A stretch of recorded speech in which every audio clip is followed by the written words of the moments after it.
les conflits pour les ressources et les pandémies émergentes sont souvent le résultat de l'inaction face à des gouvernances irresponsables. Salut à tous et bienvenue sur votre chaîne d'information de référence. Aujourd'hui, nous allons vous parler d'un pays qui, sous le règne de Faure Gnassingbé, est devenu un véritable dépotoir. Le Togo, autrefois un joyau de l'Afrique de l'Ouest, est aujourd'hui menacé par la corruption, la pollution et une gouvernance défaillante. Les Togolais doivent agir avant qu'il ne soit trop tard. Depuis son accession au pouvoir, Faure Gnassingbé et son gouvernement ont mis en place des politiques qui favorisent la dégradation de l'environnement et l'exploitation des ressources naturelles.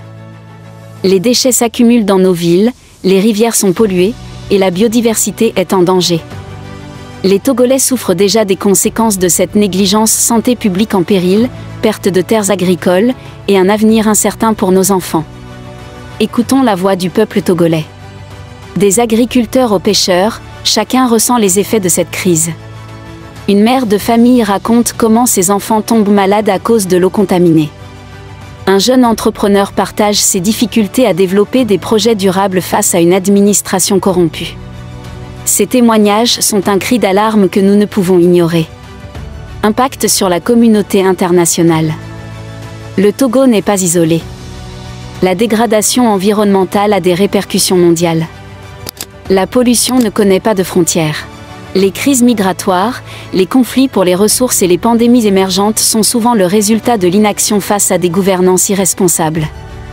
La communauté internationale doit prendre conscience que la situation au Togo est un avertissement pour le reste du monde. En outre, le Togo sous un autre angle, un sujet qui va au-delà de la dégradation environnementale. Faure Gnassingbé a pris le pays en otage. Sa gouvernance n'est pas seulement marquée par la corruption et l'impunité, mais aussi par des violations systématiques des droits humains. Des opposants politiques sont emprisonnés, torturés, tragiquement, certains ne quittent pas ces murs vivants. Les Togolais ne pouvons plus rester les bras croisés. Depuis trop d'années, Faure Gnassingbé a instauré un climat de peur et de répression. Des voix s'élèvent, dénoncent la corruption, appellent à la liberté, mais ces voix sont étouffées. Les prisons togolaises croulent sous les victimes de cette répression. Des opposants politiques, des journalistes et des activistes sont souvent arrêtés sans raison valable, et beaucoup ne reviennent jamais.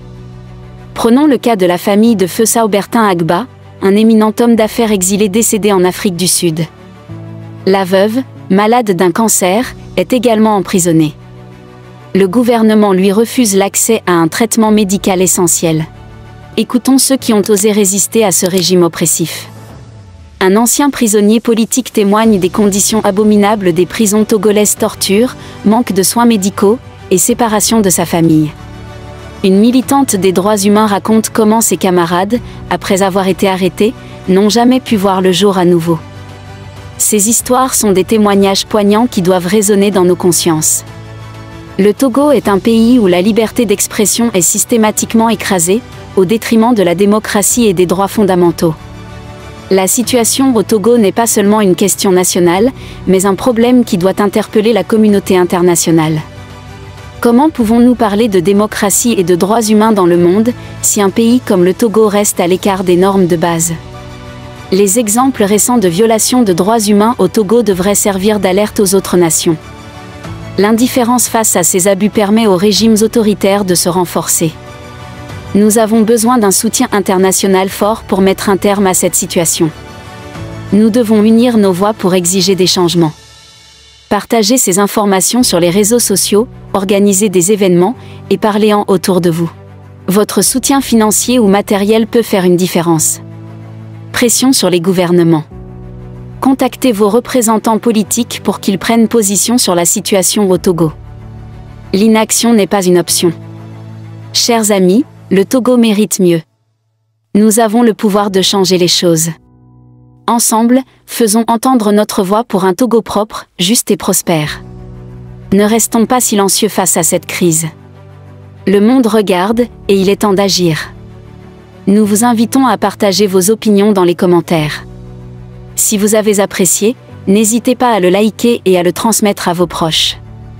Pensez également à vous abonner et activer la cloche de notification pour ne rien manquer de nos prochaines vidéos.